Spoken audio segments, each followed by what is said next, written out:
अस्सलाम वालेकुम, मैं हूं अलीना फारूक शेख। बात करते हैं नेपाल की, जहां पर हमने कल मुकम्मल अफरा तफरी देखी।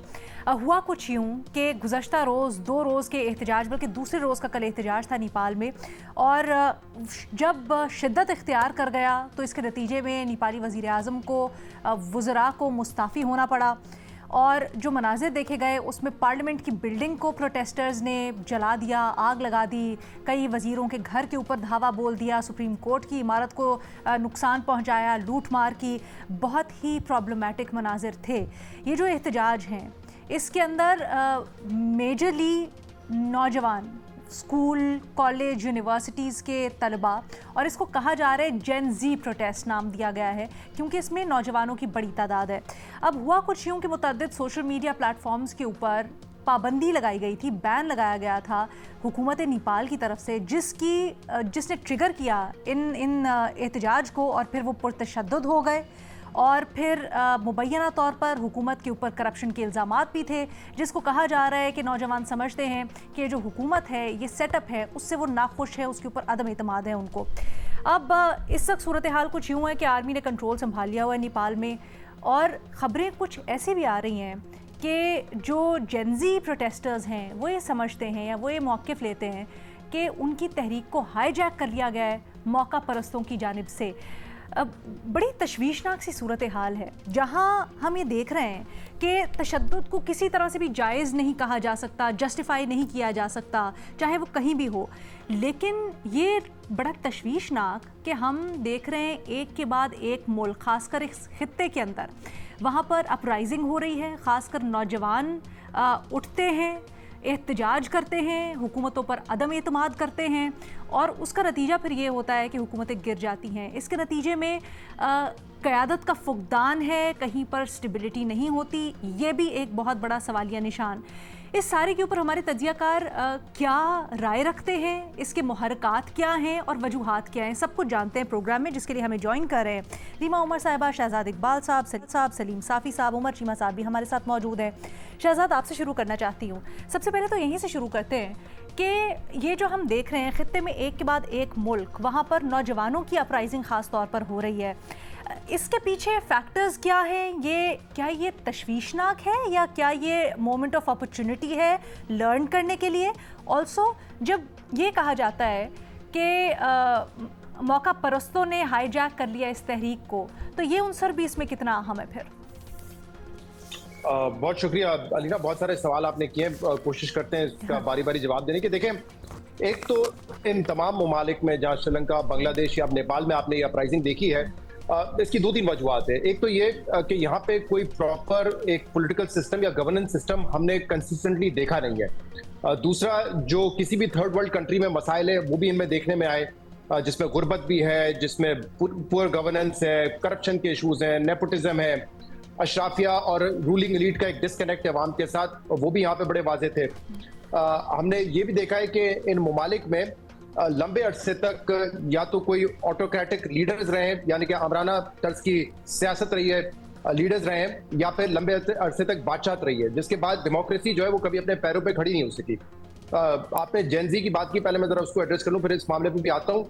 मेरे ख्याल से एक सबक तो ये सीखने की भी ज़रूरत है कि जेनजी और इसके बाद जेन अल्फा ये आ रही है, इनके लिए ये चीज़ें बड़ी मायने रखती हैं। कुछ मोटे मोटे मसाइल तो मैंने आपको गिनवाए जो कि डेकेड से वहाँ पे चलते हुए आ रहे हैं, लेकिन अब ये नौजवान नस्ल जो है ये क्यों आकर जो है स्टेट के खिलाफ खड़ी हो जाती है, हुकूमतों के खिलाफ खड़ी हो जाती है? क्योंकि हमारे दौर पे जैसे हम बात करते हैं कि जलसा करना या कोई पॉलिटिकल एक्टिविटी करना वो हमारा राइट है और हमें मिलना चाहिए। इसीलिए इस वक्त जो क़यादत है उनको ये समझना चाहिए कि जेन जी, जेन अल्फा के लिए जो कम्युनिटी है वो ये WhatsApp groups, YouTube, social media ये है, ये एक रियलिटी है।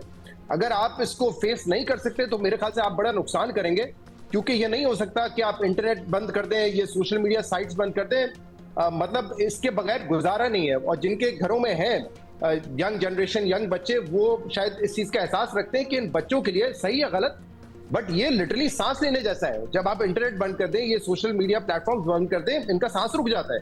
तो अगर इनको आप इस घुटन के माहौल में रखेंगे तो शायद जो मसाइल पहले से चलते हुए आ रहे हैं वो ज्यादा उजागर होंगे और इसके बाद इस तरह की सिचुएशन होगी। तो ये तो मेरे ख्याल से इस जो भी अभी लीडरशिप है, हमारे यहाँ भी कोई यंग लीडरशिप तो नहीं है, लेकिन कोई एहसास करने की जरूरत है और अपना एक कनेक्शन की जरूरत है यूथ के साथ कि उनको किस चीज की जरूरत है, उनके लिए क्या चीजें मायने रखती हैं। दूसरा, मैं नेपाल का जब मैं देख रहा था कि जितने भी मसाइल मैंने गिराए, चाहे गुर्बत हो, चाहे गवर्नेंस सिस्टम हो, चाहे करप्शन हो, उसको हल करने के लिए वही फॉर्मूला है जो अक्सर पाकिस्तान में भी देखा जाता है कि चेहरे बदल दो तो हालात बेहतर हो जाएंगे। ऐसा हुआ नहीं है, क्योंकि उन्होंने अपने जो सिस्टम्स को बेहतर किया है, ना अपने इंस्टीट्यूशंस को स्ट्रांग किया है, जो कि डेमोक्रेसी चलाने के लिए जरूरी होते हैं। पाकिस्तान में भी इसकी हम कई मरतबा बात कर चुके हैं, और ये सिर्फ जब मोनार्की खत्म हुई 2008 में नेपाल में, उसके बाद का सिलसिला नहीं। उसके बाद तो कहते हैं ना कि 17 सालों में कोई 13 हुकूमतें बदल गई, लेकिन अगर उससे पहले भी आप जाके देखें तो वहां पे कोई एक प्रॉपर गवर्नेंस सिस्टम या पॉलिटिकल सिस्टम रहा नहीं है, उसमें फ्रीक्वेंटली तब्दीली होती रही है। तो बजाय इसके कि वो फोकस इस पे करते कि एक प्रॉपर गवर्नेंस सिस्टम होता, उसको फॉलो करते, उसमें फिर जो भी हुकूमत आती वो तसलसल से हुकूमत करती, इंस्टीट्यूशंस को मजबूत करती, ये सिलसिला हमने ना 2008 के बाद देखा ना उससे पहले देखा। मैं देख रहा था कि 19वीं सदी में शाह डायनेस्टी ने लंबे अरसे तक बादशाहत की, फिर राणा डायनेस्टी आई, उसने एक लंबे अरसे तक बादशाहत की, फिर जब 1947 में पार्टीशन हुआ इंडिया पाकिस्तान का, उसका एक इन्फ्लुएंस था नेपाल पर भी, और वहां पे जो ये सारा मोनार्की सिस्टम था उसको एक फुल स्टॉप लग गया, एक एंड लग गया 1950s में ही, क्योंकि एक इन्फ्लुएंस उन्होंने लिया था पाकिस्तान के और इंडिया के जो पार्टीशन थे उससे। तो वहां पे जब मूवमेंट हुई तो वो 1950-51 में जो मोनार्की सिस्टम था उसका वो ऑलमोस्ट खत्म हो गया था, एक पॉलिटिकल सिस्टम की तरफ, एक डेमोक्रेटिक सिस्टम की तरफ वो आगे बढ़े थे, जिसको आज भी वो अपना रेवोल्यूशन डे मनाते हैं उस पर ही। लेकिन क्या हुआ कि 1960 में फिर जो वहां के बादशाह थे, जिनके पास एग्जीक्यूटिव पावर्स उस वक्त भी थे, उन्होंने जो है हुकूमत का तख्ता पलट दिया, पार्लियामेंट को खत्म कर दिया, डिसमिस कर दिया, और फिर 30 साल उनका एक पंचायत सिस्टम रहा जिसमें कोई पॉलिटिकल पार्टीज नहीं थी। फिर 90 में जाके एक और मूवमेंट आती है, वो पंचायत सिस्टम खत्म होता है, पॉलिटिकल पार्टीज आती है, लेकिन फिर भी कोई सिस्टम वो एस्टैब्लिश नहीं कर सकते। फिर फाइनली 2006 में एक और पीपल मूवमेंट स्टार्ट होती है वहां पे, जिसमें पुरतशद्दुद वाकयात होते हैं, और फिर जाके 2008 में मोनार्की सिस्टम खत्म होता है, फिर डेमोक्रेसी आती है। तो बताने का मकसद ये है कि कोई एक गवर्नेंस सिस्टम वो फॉलो नहीं कर सके, और उसके बाद भी जब ये हुकूमतें आई, फेस चेंज होते रहे, ना इनके जुडिशरी मजबूत हुई, वही मैं कहूंगा दोबारा कोई थर्ड वर्ल्ड कंट्री या पाकिस्तान जैसे मसाइल, ना जो पब्लिक इंस्टीट्यूशंस हैं वो इंडिपेंडेंट हो सके, बल्कि उसमें जो पॉलिटिकल इंटरफेरेंस है, पॉलिटिकल प्रेशर है, वो बहुत ज्यादा रहे। तो जब इदारे मजबूत नहीं होंगे, शक्लें बदलती रहेंगी, उससे कोई फायदा नहीं होगा। इवन अभी आपने सिर्फ इस साउथ एशिया की आपने ये कुछ ममालिक की मिसाल दी है, आप जो अरब स्प्रिंग था वहां पे भी अगर आप देखें, जहां पे यूथ ने या लोगों के प्रेशर की वजह से हुकूमतें बदली, फायदा तो किसी और ने उठा लिया ना। इजिप्ट में सीसी आ गए, यहाँ पर भी बांग्लादेश में आप देखें, ये सारी मूवमेंट जो थी वो यूथ ने स्टार्ट की थी, लेकिन इवेंचुअली जो उनके एडहॉक इस वक्त हेड ऑफ द स्टेट हैं वो 85 साल के डॉक्टर यूनुस हैं। मतलब क्रेडिबल है और लोगों में उनकी एक पॉपुलैरिटी थी, लोग चाहते थे वो आए, लेकिन फिर भी कोई नई जनरेशन से नहीं आया वहां पर। हाँ, तो ये खला जब होता है तो वहां पे खला तो वही पुर करेगा जो उस वक्त बहुत ज्यादा ताकतवर होगा। अभी भी ऐसा लगता है नेपाल में, मैं कोई बहुत ज्यादा एक्सपर्ट नहीं हूं उनका सियासत का, लेकिन ऐसा लगता है कि वहां पे एक पावर है फौज के पास, और जो इनखला है उसको पुर करने में फौज वहां पे बड़ा काम करेगी। तो जब इस तरह इनखला पुर होगा तो मुझे नहीं लगता कि जो एक काम है डेमोक्रेसी में आपके इदारों को मजबूत करें वो मुकम्मल हो सकता है। तो मेरे ख्याल से ये तमाम ममालिक में देखें, इंक्लूडिंग पाकिस्तान, जो हम हमेशा बात करते हैं कि पार्लियामेंट मजबूत होना चाहिए, जुडिशरी आपकी स्ट्रांग होनी चाहिए, कोई पॉलिटिकल प्रेशर वहां पे नहीं होना चाहिए, आपके दूसरे इदारे ब्यूरोक्रेसी समेत कोई सियासी जमात के वर्कर बन के ना रह जाएं, वो इंडिपेंडेंट रहे, वो रियासत के लिए काम करें, किसी गवर्नमेंट के लिए काम ना करें। ये जब तक नहीं होगा, जमहूरियतें कमजोर रहेंगी।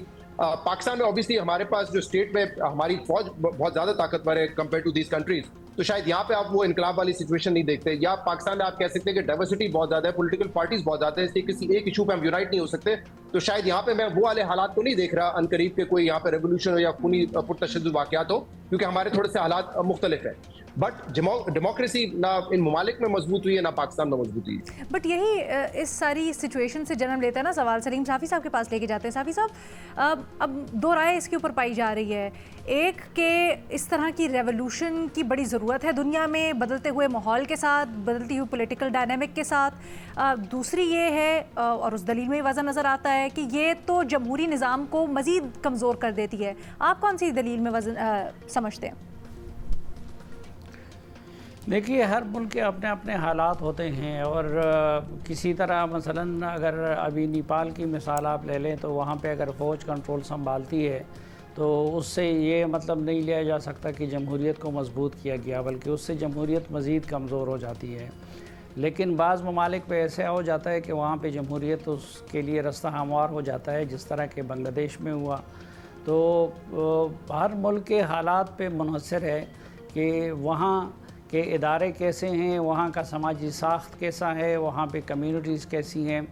अलबत्ता ये हम सब को ये दर्स देता है कि इस वक्त की जो नौजवान नस्ल है उसको माजी की तरह अंधेरे में नहीं रखा जा सकता। आपने देखा कि इन ममालिक में सालों सालों बादशाहतें रही, लेकिन कोई आवाज़ उसके ख़िलाफ़ नहीं उठा। और पाकिस्तान की अगर हम बात करें तो यहाँ पे भी पहले नौजवानों बहुत महदूद तादाद के लोग होते थे जिनको सियासत से दिलचस्पी होती थी, और वो हुक्मरान क्या कर रहे हैं या पाकिस्तान में अमीर और गरीब की क्या तफरीक है, हमारे इदारों में क्या हो रहा है, इन सारी चीज़ों का उनको इल्म नहीं होता था। अब सोशल मीडिया की वजह से और इलेक्ट्रॉनिक मीडिया की वजह से वो इन सब चीज़ों से अवेयर हो गए हैं। आज का नौजवान जो है वो अपनी इज़्ज़त नफ्स भी चाहता है, वो सह भी चाहता है, और वो अपने मुल्क में एक मुनसिफाना निज़ाम भी चाहता है। तो पाकिस्तान के हालात उन ममालिक से बिल्कुल मुख्तलिफ हैं। मैं ये नहीं कह रहा कि पाकिस्तान में भी इसी तरह हो सकता है, लेकिन ये हमें एक दर्स इससे लेना चाहिए कि हमें अपने नौजवानों को मुतमईन करने के लिए कुछ करना चाहिए। सर, और वो क्या हो सकता है, वो कुछ क्या है? वो कुछ यही है कि हम अपने इदारों को मजबूत करें, हम मुल्क में जमहूरियत को मजबूत करें, हम यहाँ पे फ़स्ताई जो क़वानीन हैं उनका ख़ात्मा करें, हम यहाँ पे नौजवानों को ज़्यादा से ज़्यादा अपने मुंतखब इदारों में समोने की कोशिश करें, बल्दियाती निज़ाम को मजबूत करें, ताकतवर करें, उसमें नौजवानों को आगे आने का मौका मिलता है। 2 नर्सरीज़ हैं नौजवानों की तरबियत की, एक स्टूडेंट्स यूनियन और एक बल्दियाती इदारे, और पाकिस्तान में हमने उन दोनों का बुरा हशर कर दिया है। इसलिए उन दोनों स्टूडेंट्स यूनियन को भी बहाल करना चाहिए और बल्दियाती इदारों को भी मजबूत और बाइख्तियार बनाना चाहिए, ताकि उसके ज़रिए न सिर्फ ये कि नौजवानों को निज़ाम में पार्टिसिपेशन का एहसास मिले, बल्कि वो इस तरफ सोचने का भी और बगावत पर आमादा होने का भी ना सोचें।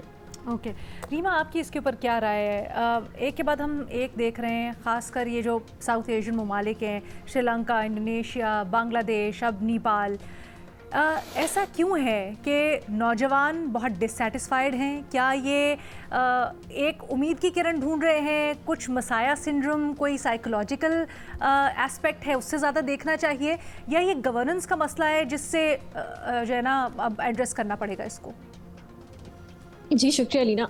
मेरा ख्याल है ये हर मुल्क का कॉन्टेक्स्ट मुख्तलिफ है। सो मैं तो बहुत कॉशियस इस पे अप्रोच रखूँगी कि हम नेपाल को बांग्लादेश से कंपेयर ना करें और ना ही श्रीलंका को कंपेयर करें। फॉर एग्ज़ाम्पल बांग्लादेश में जो हो रहा था जमहूरियत के नाम पे, वो उस तरह की ऑपरेशन कम ही देखने में मिलती है।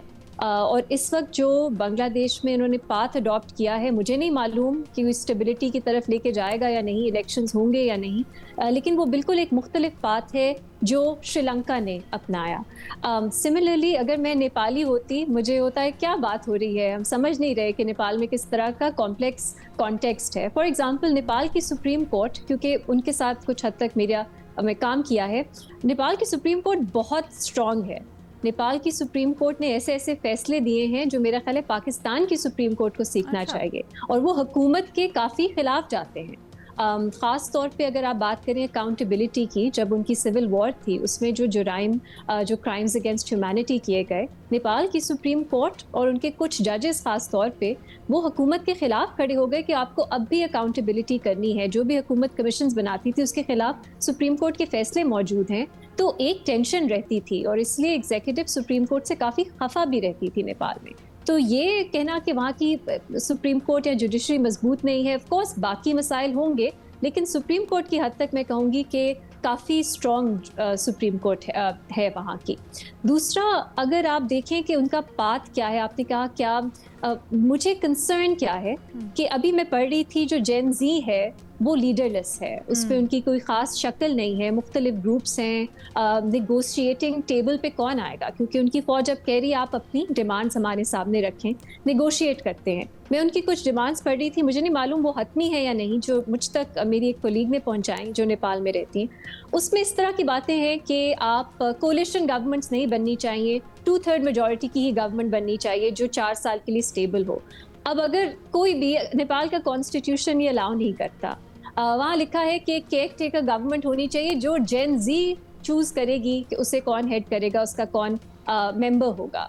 अब ये भी कोई नेपाल की कॉन्स्टिट्यूशन में केयर टेकर सेटअप इस तरह की गुंजाइश नहीं है। सो जो उनकी डिमांड्स हैं और भी बहुत हैं कि आइडियली बैचलर्स डिग्री अगर आपके पास नहीं है तो आप मेंबर ऑफ पार्लियामेंट नहीं बन सकते, सो ऑन।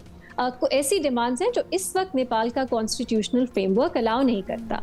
तो दूसरी बात, ये लीडरलेस जो है, एक तरह से आप कहें जेन जी की मूवमेंट है, अब उनको ख़तरा ये भी है कि रॉयलिस्ट्स जो हैं वो उस पर काफ़ी हावी हो रहे हैं और वो बीच में आ गए हैं और एक तरह से उन्होंने इस्तेमाल की है इसको एज एन अपॉर्चुनिटी अपने एजेंडा के लिए।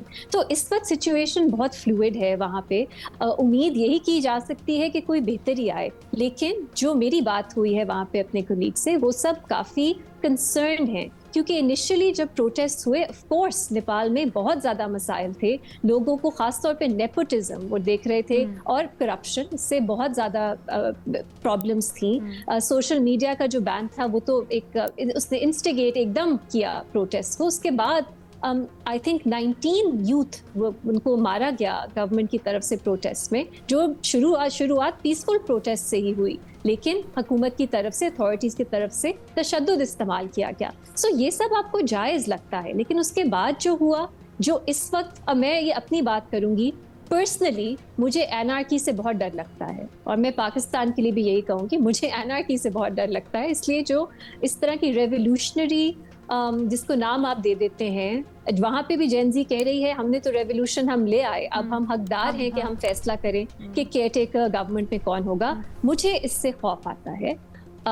मैं ज़्यादा इंक्लाइंड रिफॉर्म की तरफ हूँ, लेकिन मैं समझती हूँ कि इस अप्रोच के साथ रेडिकल चेंज किस तरह आएगा, क्योंकि अक्सर सिस्टम्स जो होते हैं वो कैप्चर किए होते हैं, लेकिन मैं अपनी ही बात करूँगी कि मुझे लगता है वो फिर भी एनआरकी से बेहतर सिचुएशन है।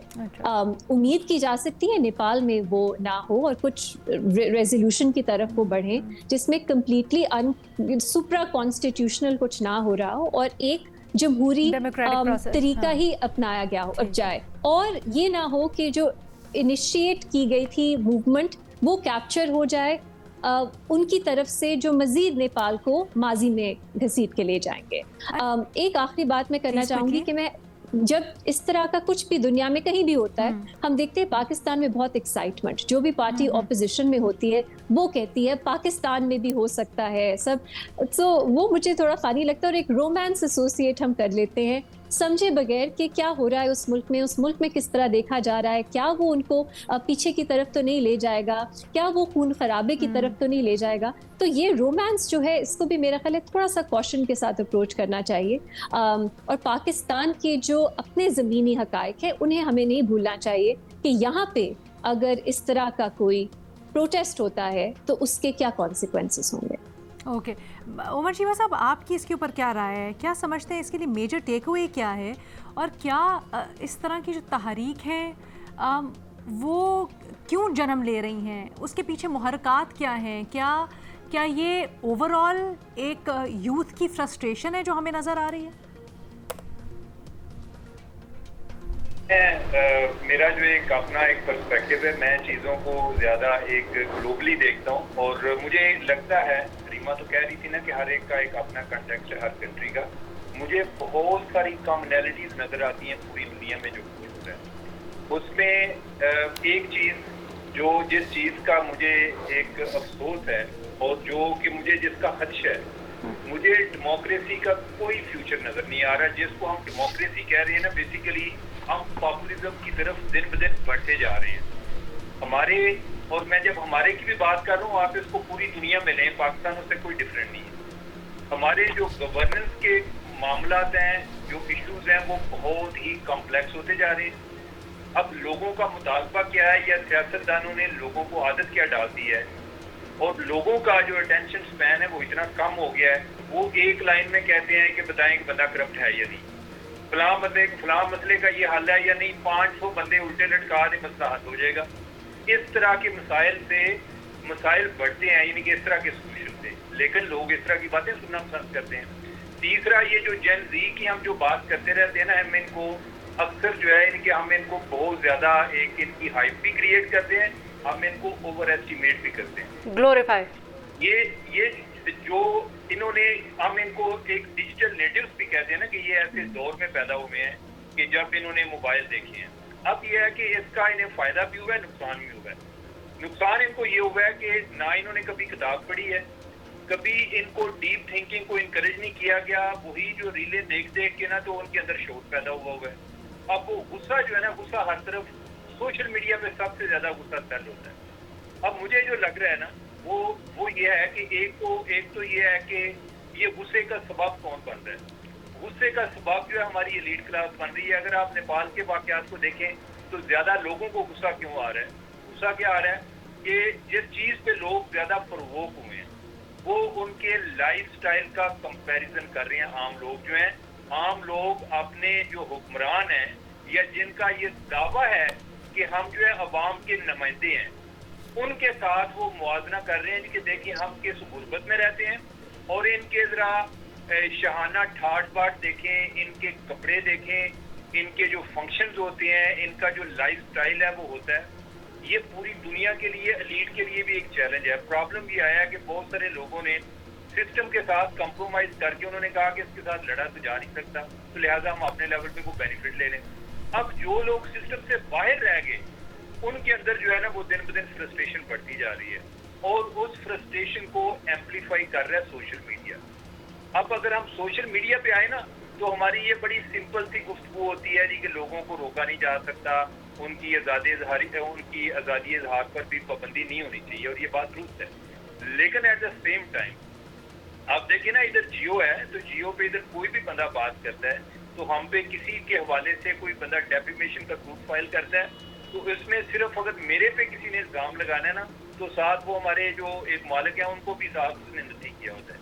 सोशल मीडिया पे हर बंदा अपनी अपनी जिम्मेदारी के साथ, और जो लोग उधर पीछे बिजनेस कर रहे हैं उनको कोई बंदा पूछने वाला नहीं है। चाइना की सबसे बड़ी कंपनी है और उसने ये बात 1999 में की थी। उसने कहा था कि जिस मुल्क की अपनी टेक्नोलॉजी नहीं है वो ऐसी ही है कि जैसे एक मुल्क जो है अपनी फौज के बगैर है, यानी कि वो अपना दिफा ही नहीं कर सकता। अब यह है कि जापान जैसे मुल्क ने, जनूबी कोरिया जैसे ममालिक ने, उन्होंने भी अपनी ऐप्स इंट्रोड्यूस करा दी है, और उसमें उन्होंने ऐसा जो बहुत सारी जो एक पब्लिक यूटिलिटी की चीजें हैं वो उस पर डाली हुई है कि हर बंदे को उस ऐप की जरूरत होती है।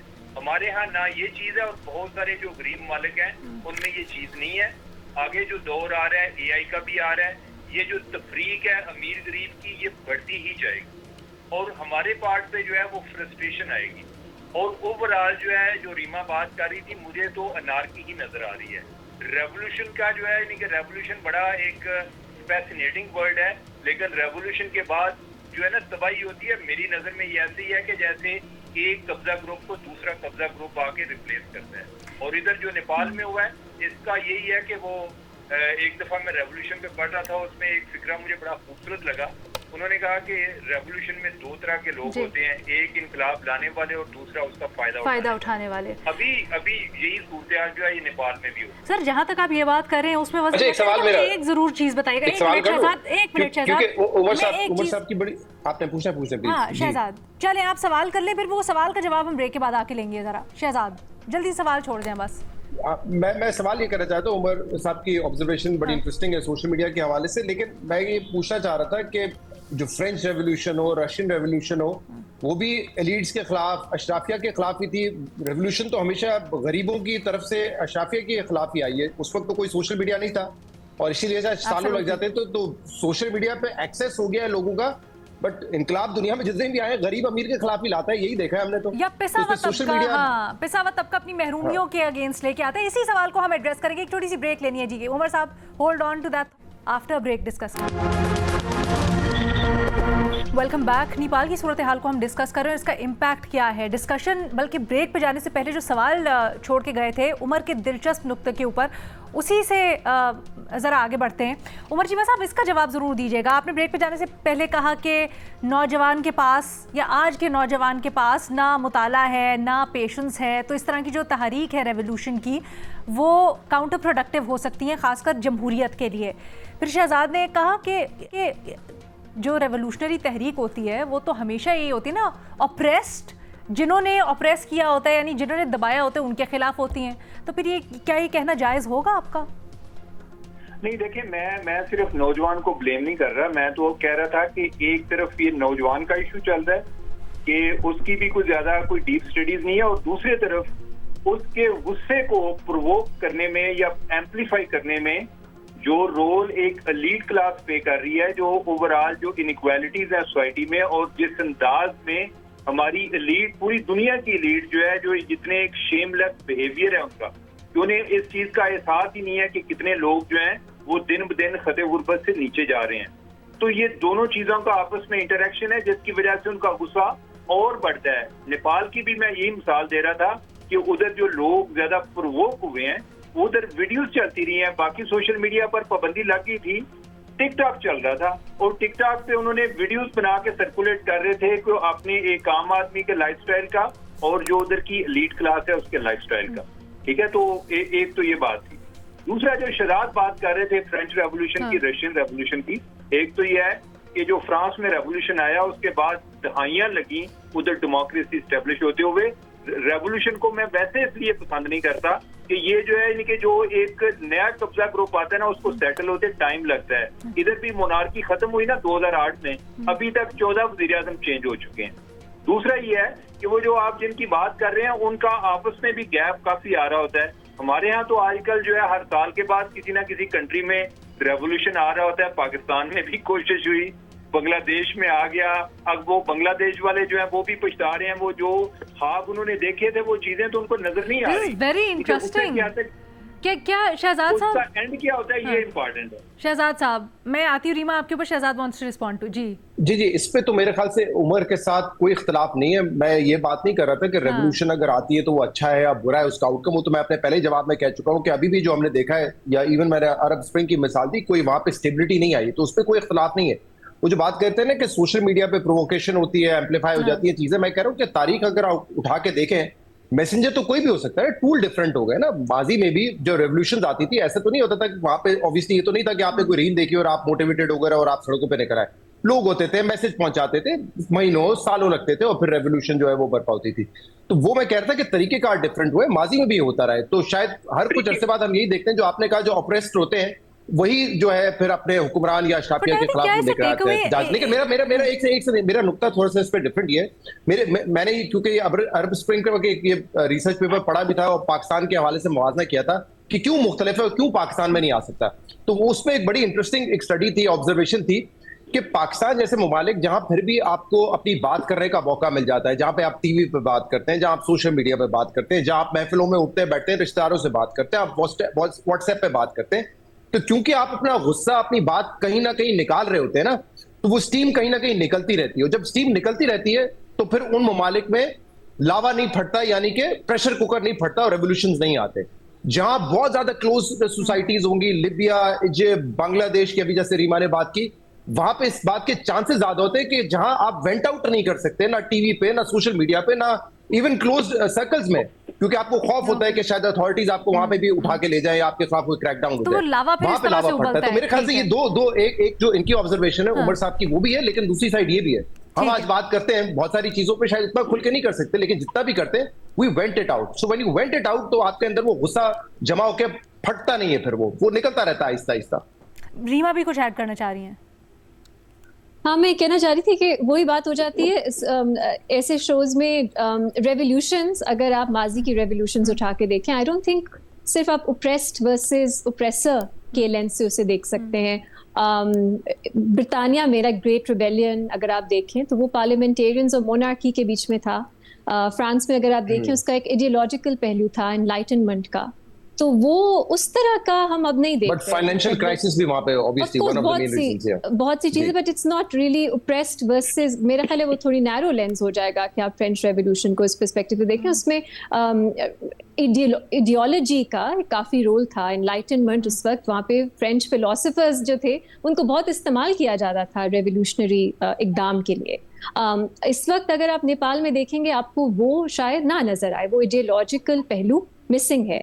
दूसरी चीज, अगर आप नेपाल में देखें वहाँ सोसाइटी काफी ओपन है, तो ये जो बात ओप्रेशन की कि वहाँ कोई वेंटिंग का मौका नहीं मिल रहा, वो वहाँ पे अप्लाई नहीं करेगा। इसलिए मैं ये क्वेश्चन कर रही नहीं, थी। But Reema in the end तो कॉस्ट तो वही बना ना, क्योंकि जब सोशल मीडिया बंद कर दिया that added up to the frustration.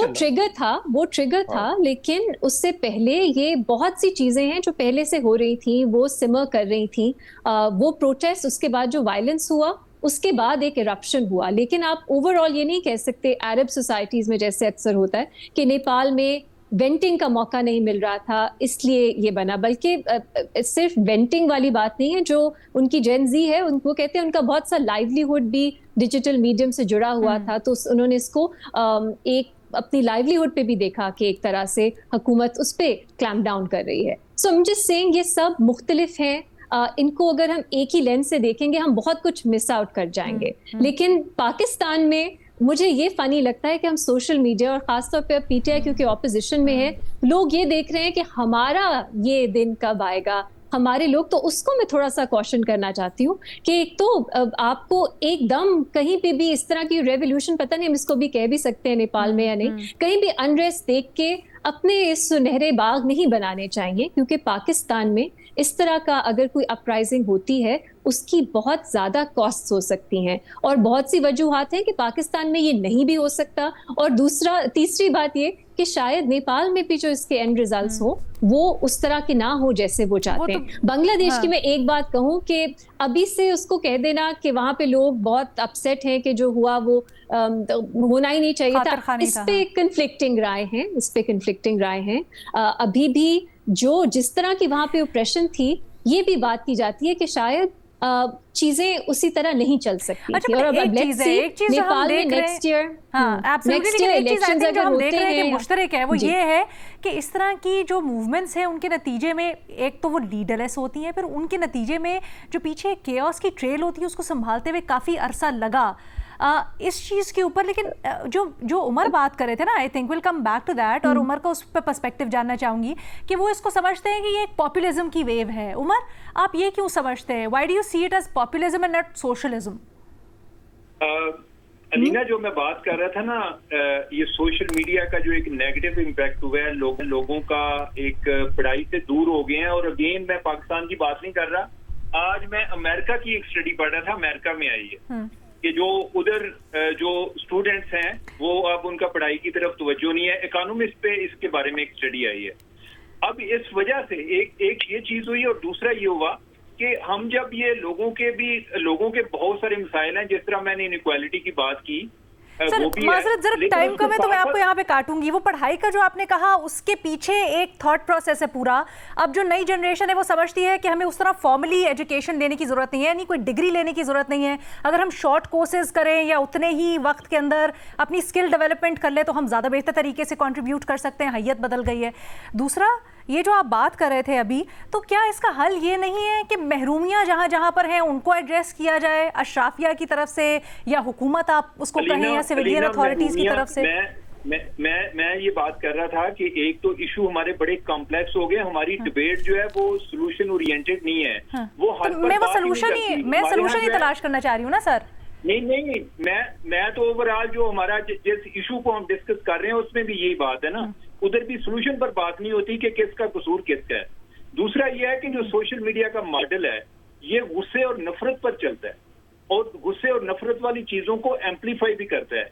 इसमें सिर्फ सप्रेशन का एलिमेंट नहीं है, उसमें यह है कि अफवाहों पर भी चलता है कि फलां जगह पर हुई है।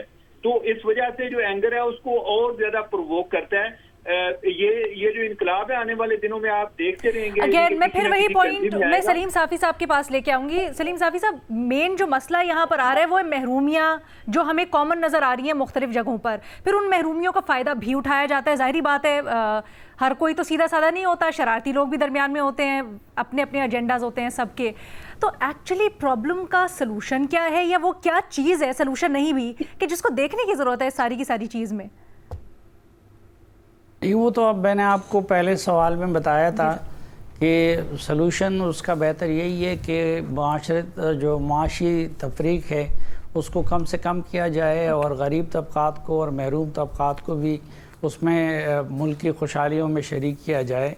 और फिर नौजवानों के बारे में मैंने ये कहा था कि उनको हुकूमती उमूर में शिरकत का एहसास दिलाने के लिए ये दो मुरवजा चीज़ें हैं, एक तो लोकल गवर्नमेंट और दूसरा स्टूडेंट्स यूनियन। लेकिन ये आप देखें कि जिन ममालिक में इस तरह के शोरश आते हैं वो पाकिस्तान से बिल्कुल मुख्तलिफ है। वो अमूमन एक कौम वहाँ पे वाज़े अक्सरियत में होती है और वो छोटे छोटे ममालिक हैं। पाकिस्तान जितनी उसकी आबादी नहीं है। पाकिस्तान बिल्कुल मुख्तलिफ है और यहाँ पे मेरे ख़्याल में कोई इनकलाब नहीं आ सकता। वजह उसकी ये है कि पाकिस्तान एक कसीरुल कौमी मुल्क है। आप अगर मुल्क के एक साइड के अगर खैबर पख्तूनख्वा के लोगों की तरजीहात को देखें तो कराची के लोगों की तरजीहात और नफ्सियात वो उससे बिल्कुल मुख्तलिफ हैं। तो इसी तरह मुल्कगीर सतह पे पाकिस्तान में एक कौम नहीं है कि जो एक तरह सोचे, एक तरह अमल करे और एक ही आवाज़ पे उठ खड़े हों। फिर पाकिस्तान के अंदर आप देखें तो मज़हबी बुनियादों पे भी तफरीक भी है और मज़हबी बुनियादों पे लोग एक दूसरे से मुंसलिक भी है। एक मज़हबी जमात मुल्क के एक सिरे से लेकर दूसरी सिरे तक, इसी तरह सियासी जमातें भी उधर इतनी तफरीक नहीं थी जितनी पाकिस्तान में है। मसलन बांग्लादेश में अगर दो जमातें थीं, एक जमात ने इक़्तिदार संभाला और उसने दूसरे को भी क्रश किया और उसके साथ तीसरी जो एक तीसरी जमात थी जमात इस्लामी की, उसको भी क्रश कर डाला। पाकिस्तान के अंदर एक तो ये सूरत हाल नहीं है। पाकिस्तान में सियासी जमातें भी बहुत है जो वक्तन फ़वक्तन इक़्तिदार में शरीक होती रहती है किसी न किसी शक्ल में। और एक बड़ी बात जो इससे पहले गालिबन उमर ने की वो यही है कि पाकिस्तान के अंदर लोगों को बोलने की आज़ादी होती है, वो लिखने की आज़ादी होती है, वो उस तरीके से अपना फ्रस्ट्रेशन एहतजाज के ज़रिए भी निकालते हैं और बोलने और लिखने के ज़रिए भी निकालते हैं। तो वो गुबार इधर जमा नहीं होता जो कि उन ममालिक में जमा होता है।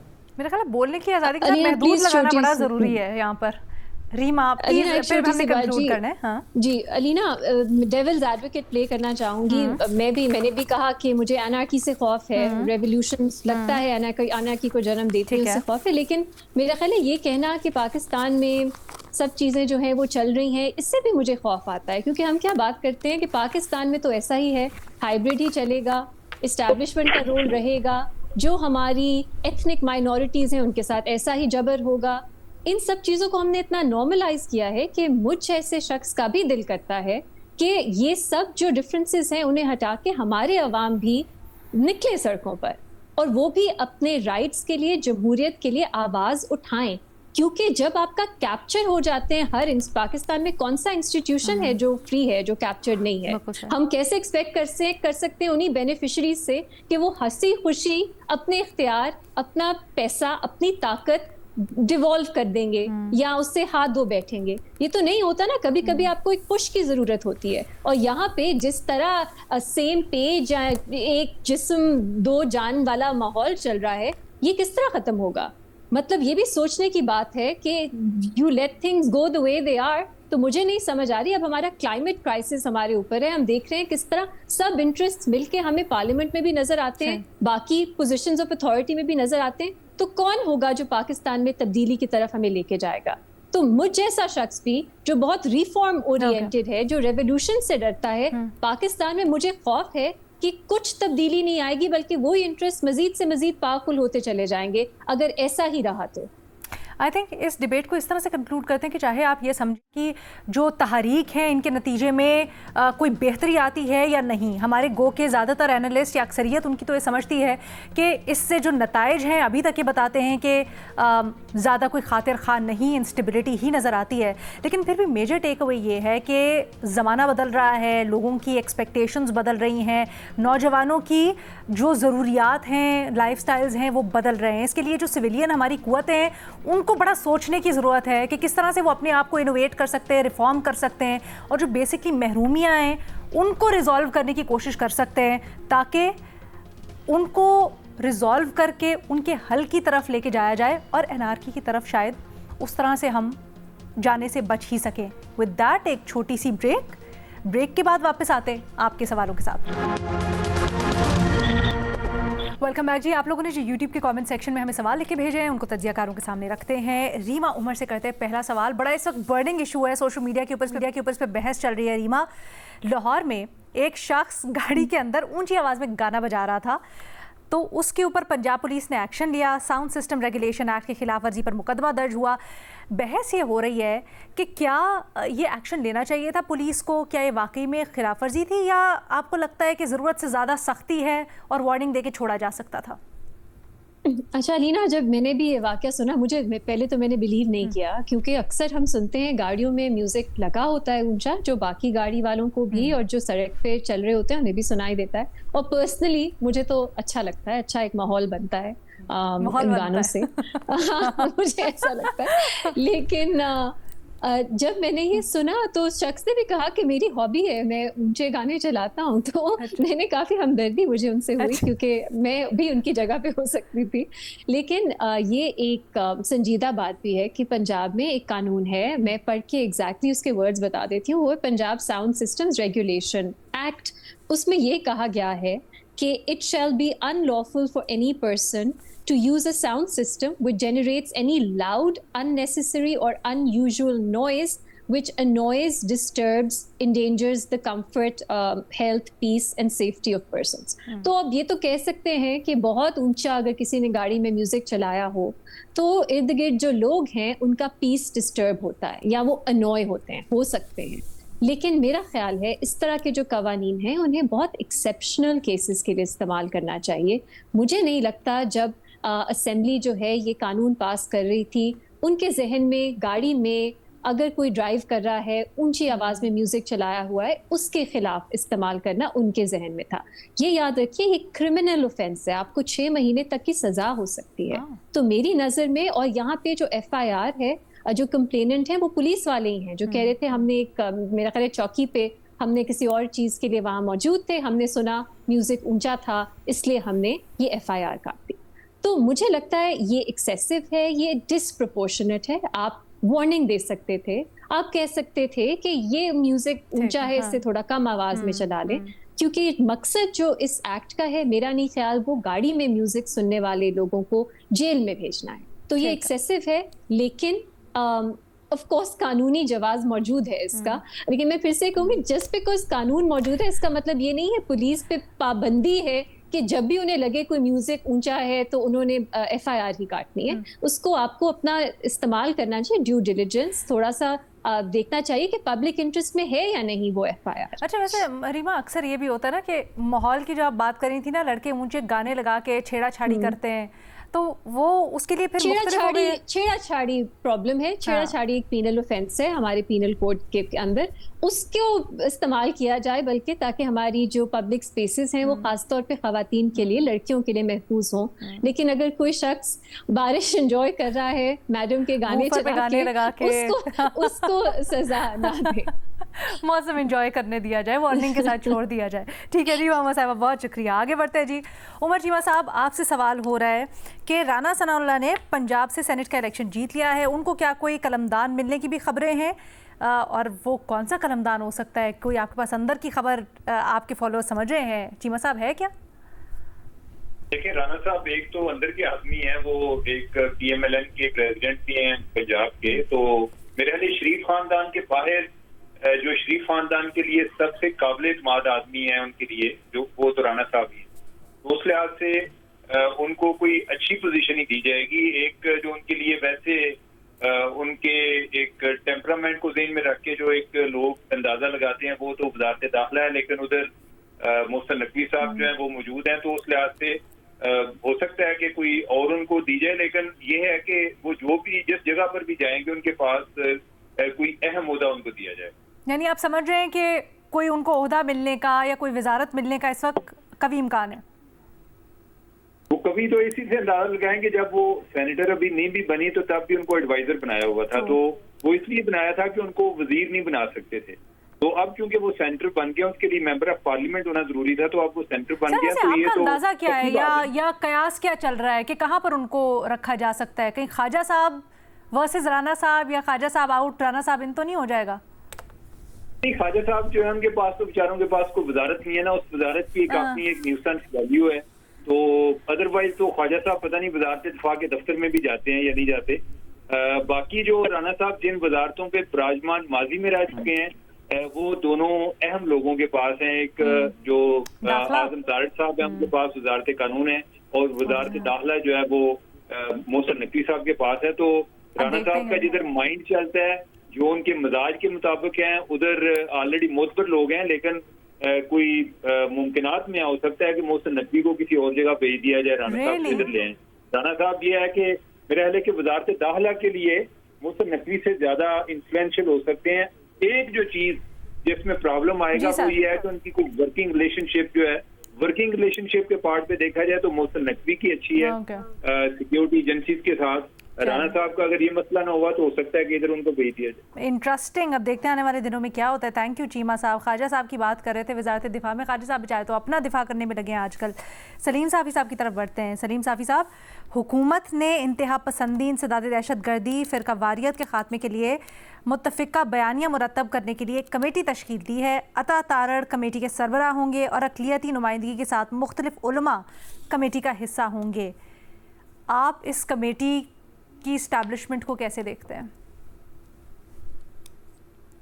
देखिए, मैं तो हैरान हूँ कि ये हुकूमत कमेटियों पे कमेटियाँ बना के क्या करना चाहती है। अगर बयानिए की बात हो तो इससे पहले जब दिफा पाकिस्तान की जो दस्तावेज़ तैयार की गई थी तो उसके बारे में ये कहा गया था कि ये हमारा मजहबी अलामिया है, और हकीकत में अगर देखा भी जाए तो वो डॉक्यूमेंट्स बहुत ज़्यादा तफसीली भी है, पावरफुल भी है, और उस पर सैकड़ों उलमाए कराम के मुख्तलिफ़ ममालिक के दस्तखत हैं। तो वो तो उस डॉक्यूमेंट्स की सूरत में हमारे सामने मौजूद है जो बयानिए की बात की जा रही है, और उसमें उस वक्त ये कहा गया था कि ये पाकिस्तान का इस्लाम और मज़हब के हवाले से बयानिया है। अब पता नहीं कि उसको एक तरफ रख के एक नई कमेटी बना दी गई है, तो क्या ये उससे कोई सरोकार रखेगी कि नहीं रखेगी? उसको इम्प्लीमेंट करने के लिए अगर बनाई गई है तो फिर तो ठीक है, क्योंकि वो डॉक्यूमेंट बनाई गई और वो डॉक्यूमेंट ही रही, ना उसको पार्लियामेंट से मंजूर किया गया, ना उसकी प्रॉपर तशहीर की गई, और ना उसके ज़रिए लोगों को मतला करने के लिए या लोगों को एजुकेट करने के लिए कोई सिस्टम बनाया गया। शुक्रिया सलीम साफ़ी साहब। शहजाद इकबाल साहब, आपसे क्रिकेट से मुतल्लिक सवाल हो रहा है। पूछा जा रहा है कि भारतीय कप्तान सूर्य कुमार यादव मोहसिन नकवी और सलमान अली आगा से मुसाफा किया, तो इस पर भारतीय शिद्दत पसंदों की जानिब से उनको गद्दार कहा जा रहा है। एशिया कप के दौरान ये कल सारा का सारा मामला हुआ। आपके ख्याल में क्या खेल और खिलाड़ियों को सियासी तासुब से बालातर रखना मुमकिन है, और ये हर दफ़ा इंडिया में क्यों होता है सर? जी बिल्कुल मुमकिन है। अगर आपकी एक नॉर्मल सोसाइटी हो तो बिल्कुल मुमकिन है, और इसमें ऑब्वियस सी बात है, एशिया कप हो रहा है, वहाँ पाकिस्तान भी है, वहाँ दूसरी टीम्स भी हैं, ये कैसे हो सकता है? आपकी क्या एक्सपेक्टेशन है कि आपका कप्तान जो है और एक अच्छा प्लेयर, एक रेप्यूटेबल प्लेयर, वो जाके अपने हरीफ कप्तान से हाथ नहीं मिलाएगा? अभी तो मैच भी होगा, मैच में भी हाथ मिलाएंगे, मैच जीतने या हारने के बाद भी हाथ मिलाएंगे, तो इस पे गद्दार कैसे हो सकता है? मोहसिन नकवी वहां पे थे, वो ऑब्वियसली ट्रॉफी वहां पे अनवील की गई, तो वहां पे तो जितने भी कप्तान थे सबने हाथ मिलाया था। अब यही मसला है जो हम बार बार बात करते हैं कि मोदी ने अपने पूरे जो सोसाइटी है उसका जो कहते हैं ना बेड़ा गर्क करके रख दिया है, जिसको हम यहाँ पे बैठ के बड़ा प्राउडली कहते थे, देखें यार सेक्युलर नेशन है, लेकिन अब वो इतनी नफरत बढ़ दी गई है, वहां पे मजहबी नफरत भी है, पाकिस्तान के खिलाफ खास तौर पे नफरत बढ़ दी गई है, जिसमें वो अपने प्लेयर्स को जो अपने हीरोज हैं उनको भी नहीं बख्शते। अब आपने कहीं पे ये कमेंट पढ़ा है कि मोहसिन नकवी साहब को गद्दार कहा जा रहा हो क्योंकि उन्होंने इंडियन प्लेयर से हाथ मिला लिया, या सलमान अली आगा जो हमारे कैप्टन है उनको गद्दार कोई कह रहा है कि उन्होंने सूर्या कुमार यादव को हाथ मिला लिया? कोई नहीं कह रहा है, नॉर्मल है, सबको पता है खेलने गए तो हाथ मिलाएंगे, हमें तो कोई इशू नहीं है। लेकिन वहां पे आप सोचें कि नफरत का ये लेवल है कि एक टूर्नामेंट, एक मल्टीलैटरल टूर्नामेंट, वहां पे वो हाथ मिलाने पे उनको इतनी गालियां पड़ी और गद्दार का उनको जो है लक़ब मिल रहा है। तो मेरे ख्याल से मोदी साहब ने जो अपना एक सोशल फैब्रिक तबाह किया है, ये उसकी अक्कासी है। और अगर इतनी ही तकलीफ है मोदी साहब को कि अगर इस लेवल पे ही लेके जाना है तो फिर तो ना ही खेलें पाकिस्तान के साथ। फिर आप क्यों देखते हैं कि जब लेजेंड्स का मैच होता है तो आप कहते हैं कि नहीं प्रेशर डालते हैं कि उनकी टीम ना खेले। शहजाद, इस एशिया कप के ऊपर आपको याद है कि कितना ड्रामा हुआ था, कितना प्रोपेगेंडा हुआ था, और उसके बाद खैर खेलना ही पड़ा। सो आई थिंक यहाँ देखें ना, यहाँ ब्रॉडकास्टिंग राइट्स का इशू है ना। अब इंडिया की भी जो एक सो कॉल्ड ईगो है उसकी एक कीमत है, और कीमत है ब्रॉडकास्टिंग राइट्स। इतना अमीर मुल्क होने के बाद भी, इतना अमीर क्रिकेट बोर्ड होने के बावजूद वो चंद अरब रुपए की कुर्बानी दे दें, ना खेले पाकिस्तान से, अगर इतना ही आपको शौक है। तो मेरे ख्याल से तो वैसे सेंस शुड प्रिवेल। उनको जो है उनकी लीडरशिप को एक पैगाम देना चाहिए कि क्रिकेटर्स उनके हीरो हैं, हमारे तो नहीं, उनके हीरोज हैं। हमें भी अच्छा लगता है चले प्लेयर्स उनके खेलते हैं अच्छा तो, लेकिन उनके हीरोज हैं, कम से कम ये तो रिस्पेक्ट दें। तो मेरे ख्याल से सेंस बिल्कुल प्रिवेल नहीं कर रहा, और उन्होंने जिस इंतहा पे लेके गए अपनी सोसाइटी को, उसकी हम मैनिफेस्टेशन देख रहे हैं। सवाल ये था ना कि खेल और खिलाड़ियों को सियासत से बालातर रखना मुमकिन है, तो एक्चुअली मुख्तसरन खेल और खिलाड़ी तो होते ही सियासत और हर किस्म के तासुब से बालातर हैं। स्पोर्ट्समैन स्पिरिट यही तो कहते हैं, जो मर्जी हो जाए, जिस तरह हो जाए, खेल में ना कोई चीज़ बाहर आएगी, और अगर आप हार गए, जीत गए, ये सब कुछ होता है, it's part of the game. उसके बाद भी life goes on. With that, Allah हाफिज़।